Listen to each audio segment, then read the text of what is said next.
After I graduated from college, I moved to a nice town in Florida. It had always been my dream to live there. As a kid, I had went on many vacations to the beach and other places all around the state. I never expected my dream home to become a nightmare. When I first moved to Bleeker Street, it was a quiet street. Nice neighbors, not much traffic, and everyone minded their own business. This only lasted a few months. We had a new neighbor move in down the street at 175 South Bleeker. I talked to the friends that I had in the neighborhood, and we all decided to go meet him. The house was an older house for the street. The person who had originally lived there didn't take the greatest care of it, so from the outside it looked pretty rough. We all approached the door, and I knocked on it. We waited for a few minutes, and there was no answer. I knocked again, and we heard movement heading to the door. The door swung open, and we were greeted by a middle-aged man. He had greasy, graying black hair fashioned in a comb-over. He had on a dirty wife-beater. He was short and looked to be very overweight. We all got ready to introduce ourselves, and he started screaming at us. "Get the fuck off my property. I don't need people coming and interrupting what I'm doing. Leave me the fuck alone." We started to apologize and tell him we just wanted to welcome him to the neighborhood, and he just slams the door on us. We all looked at each other confused and then decided to go home. I decided that I would leave him be. He seemed to be an older guy who just didn't like people. I didn't overthink it. A few weeks went by and our town completely changed. We went from a quiet, relaxed town to one that was busy and always on edge. It all started when Michael Stevens went missing. Michael was an 8-year-old boy who had just started the first grade. He was outside his house playing one night, and he never came back in.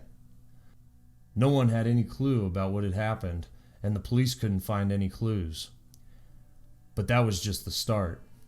The next day, Cassie Langford went missing, then Stephen Carthers, then 5 more kids. This all happened 8 days in a row, a kid for each day. They just vanished, nothing left. No idea where they went or who could have taken them. The town was put on a curfew. Children weren't allowed out of their house past 7.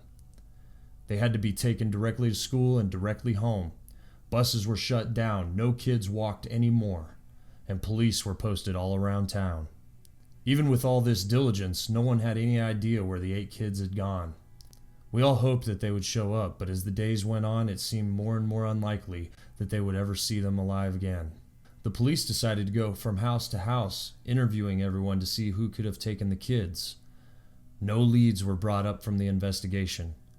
Another week goes by and the 9th kid goes missing. This was the first one in a long time. The kidnapper seemed to have felt comfortable again. Again, there was no clue or reason why the kids went missing. Days go by and nothing else happens. It was a Saturday afternoon and I was walking my dog around Bleeker Street.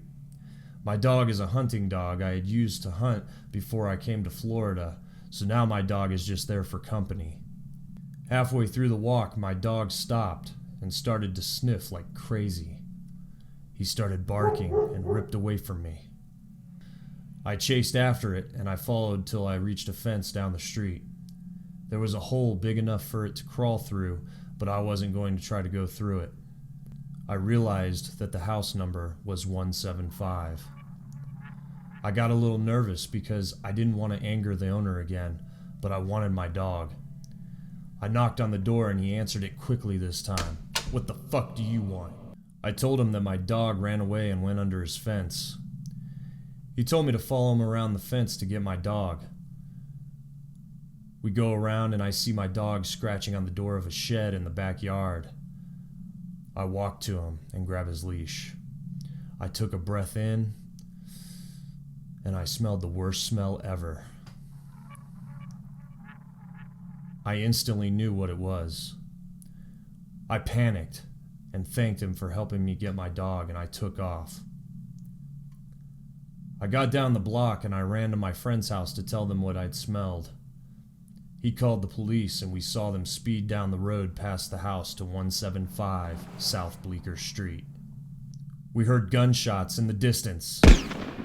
We stepped outside and looked down the block to see the middle-aged man's bloody body on his front steps. We watched as the police ran around the fence into the backyard. We heard them break down the shed door, and then they came around the fence again and told the EMTs to get back there. The whole scene turned into a nightmare. The next thing we saw were malnourished children being carted to the ambulance that was then rushed to the hospital. We waited at my friend's house, and eventually an officer came over to us. The officer told us that all 9 kids were being stored in the man's shed. They were able to take 6 of them to the hospital, but 3 of them had already died. They thanked me and said that if it wasn't for my dog and I, all the other kids would have soon died too. The police left, and we met with all the other friends that had went to the man's house on the first visit. We all wished that we had figured out that he was going to be a problem when we first met him. A few weeks passed, and the kids started to be released from the hospital and taken back to their families. We found out that the man was sentenced to life in jail, but was then murdered by his cellmate the first night. The town and the news branded me as a hero. I never felt like a hero. I should have questioned him more. I should have thought about him being a suspect. We could have saved all these kids. Reporters and cameramen kept coming to my house trying to score an interview with the hero of Bleeker Street. But I didn't want to talk to them. I sold the house, and I moved away from Florida. I hope I can forget about all this one day. I hope I can forget about 175 South Bleeker Street.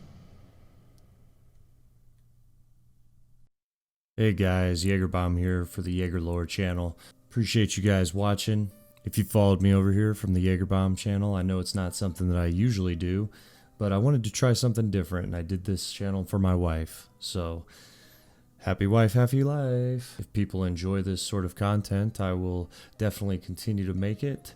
And because I usually don't make content like this, any suggestions that you have, I sure would appreciate it. Just try not to be too mean to me in the comments. Thank you all so much. Have a wonderful day, and we'll see you in the next one.